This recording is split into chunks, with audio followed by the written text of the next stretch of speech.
6 steps to desexualize your brain and regain control. Why? Because every single day you are frying your brain, killing your attention span, and killing your focus. The average person has a worse attention span than a goldfish, and that's who you're competing against. With just the tiniest bit of discipline and work ethic, you are already ahead of 90% of people. If you cannot control yourself, if you cannot be disciplined, you will never be successful. Today, I'm going to give you the only 6 steps you need to desexualize your brain and regain control of your life. So for now, let's get into it. Alright, first things first, we gotta talk about the elephant in the room porn. It's a topic that makes many uncomfortable, but it's crucial to address. You gotta cut that shit out, man. It's not just a harmless habit, it's a destructive force. It's messing with your head, your hormones, your whole damn system. The impact is deeper than you might realize. Look, I get it, we're visual creatures, men especially. It's in our nature to be drawn to visual stimuli. It's built into us, right? Our biological instincts drive us towards these images. But here's the thing about porn, it's not real. It's a carefully crafted illusion. It's a fantasy world, and the more you dive into it, the more disconnected you become from reality. You start to lose touch with what's real and meaningful. Your brain's wired to seek pleasure and avoid pain. It's a survival mechanism. But porn hijacks this system. It tricks your brain into thinking it's experiencing something valuable. It bombards your brain with these super-normal stimuli, these crazy, unrealistic depictions of sex that you can't get in the real world. It's a distortion of reality. And every time you click on that video, every time you get that hit of dopamine, you're reinforcing those neural pathways, making it harder and harder to break free. It's a vicious cycle. It's like you're stuck in a rut, unable to see the beauty and complexity of the forest around you. You're missing out on real experiences. Studies have shown that it can actually shrink the prefrontal cortex, the part of your brain responsible for decision-making, willpower, and impulse control. This is serious stuff. It can also mess with your dopamine receptors, making it harder to feel pleasure from everyday things. Your brain's reward system gets all out of whack. This is why so many guys struggle with erectile dysfunction, premature ejaculation, all sorts of issues in the bedroom. It's a direct consequence of this addiction. They've essentially trained their brains to respond to pixels on a screen instead of a real live human being. It's a tragic rewiring of natural responses. Porn can lead to feelings of shame, guilt, anxiety, depression. These negative emotions can spiral out of control. It can destroy relationships, ruin your self-esteem, and leave you feeling empty and unfulfilled. The cost is too high to ignore. Now, I know what you might be thinking, Joe, you're killing me with this one. First porn, now this? But listen, I'm not here to preach abstinence or anything like that. What I'm talking about is mindful self-control. It's about being aware of your actions and their consequences. See, just like with porn, there's a difference between healthy sexuality and compulsive behavior. It's crucial to recognize this distinction. And when it comes to self-gratification, it's easy to slip into that addictive cycle. It can become a habit that feels impossible to break. Think about it. It's the path of least resistance. It's the easy way out, the shortcut that doesn't require any real effort. You don't have to put in any effort. You don't have to face any rejection. You just get that instant gratification. But is it really worth it? But just like any other addictive behavior, it comes at a cost. It can affect your mental health, your relationships, and your overall well-being. Every time you give in to that urge, you're essentially telling your brain that it's okay to take the easy way out, that you don't have the discipline to resist temptation. This can create a negative feedback loop. And here's the thing about discipline, it's like a muscle. It needs to be exercised regularly to stay strong. The more you use it, the stronger it gets. It's a skill that can be developed over time with practice and patience. But the more you neglect it, the weaker it becomes. Just like a muscle that isn't used, it will atrophy. Now, I'm not saying you have to go cold turkey or anything like that. It's about finding a balance that works for you. But what I am suggesting is that you start paying attention to your patterns. Be mindful of your actions and their impact on your life. How often are you engaging in this behavior? Is it becoming a crutch or a way to avoid dealing with other issues? Is it something you feel in control of, or is it something that's taking away from other areas of your life? Reflect on this honestly. Remember, self-control isn't about deprivation, it's about empowerment. It's about making choices that align with your values and long-term goals. Let me tell you something, man. Having a purpose, a mission, something bigger than yourself that you're striving for, it's like having this internal compass that keeps you on track. It gives you a sense of direction, a reason to wake up every morning with a fire in your belly. Without it, you're like a ship lost at sea, tossed around by every wave, every current, every gust of wind. You have no anchor, no destination, just drifting aimlessly. You become susceptible to every little distraction, every fleeting pleasure, every little hit of dopamine that comes your way.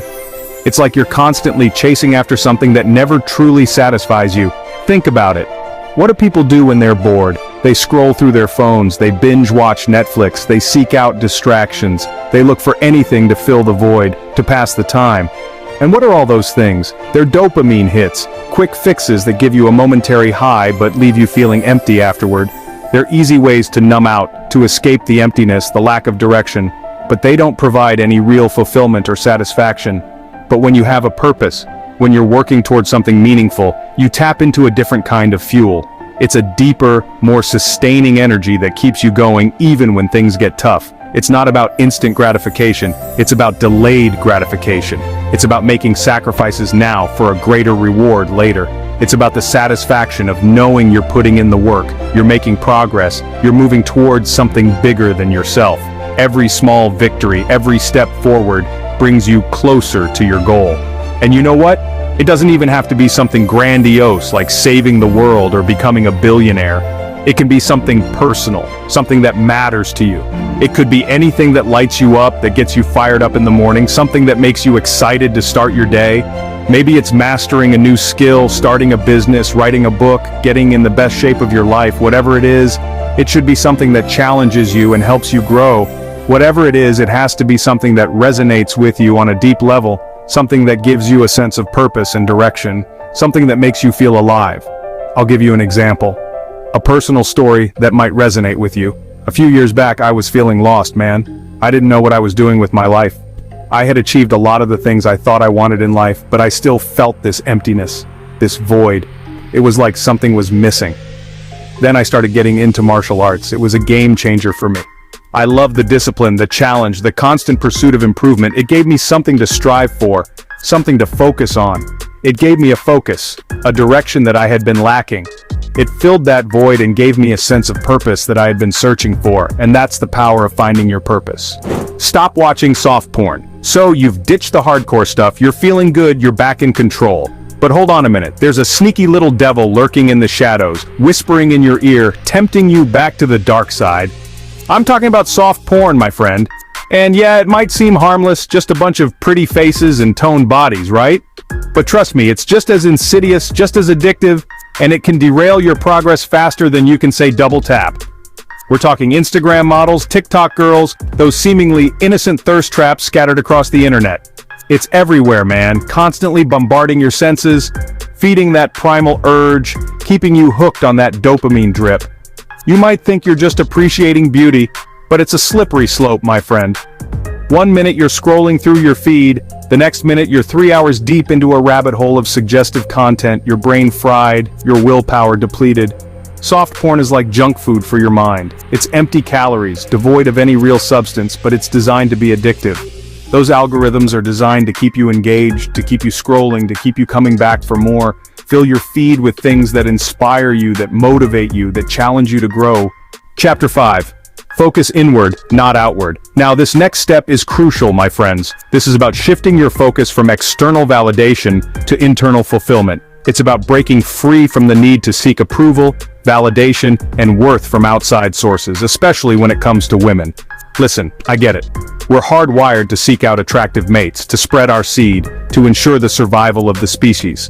But in today's world, that primal urge can lead us down a dangerous path. When your entire focus is on chasing women, on getting that external validation, you become a slave to your desires. You become so consumed with the pursuit that you neglect the most important person in your life, yourself. True fulfillment comes from within. It comes from knowing your worth, from pursuing your passions, from building a life that you're proud of. It comes from mastering yourself, from becoming the best version of yourself that you can be. You start by surrounding yourself with people who inspire you, who support you, who challenge you to grow. Chapter 6. Stop chasing women, build yourself first. Now, this last step ties everything together. This is about understanding that you are the prize, gentlemen. Not the woman, not the validation, not the external approval. You. When you truly internalize this, when you believe it in your core, everything changes. You stop chasing, you stop seeking, you stop needing. Instead, you attract. You attract the right people, the right opportunities, the right experiences into your life. Listen, I'm not saying you shouldn't date, shouldn't pursue relationships, of course not. But what I am saying is that you should do it from a place of abundance, not scarcity. You should do it because you want to share your awesome life with someone, not because you need someone to complete you. See, when you're constantly chasing women, you're operating from a place of lack. You're essentially saying to the universe, I'm not good enough on my own. I need someone else to validate me, to make me whole. But when you shift your focus to building yourself, to becoming the best version of yourself, something magical happens. You start exuding confidence, self-assurance, a quiet strength that is incredibly attractive. You are the prize. So gentlemen, pick yourself up, focus on the right things, and as always, I'll be watching from afar, and I'm rooting for you. Remember, you just need 1 to 3 years of pure focus, and then you can live a normal life again. Make that sacrifice now and everything else will fall into place.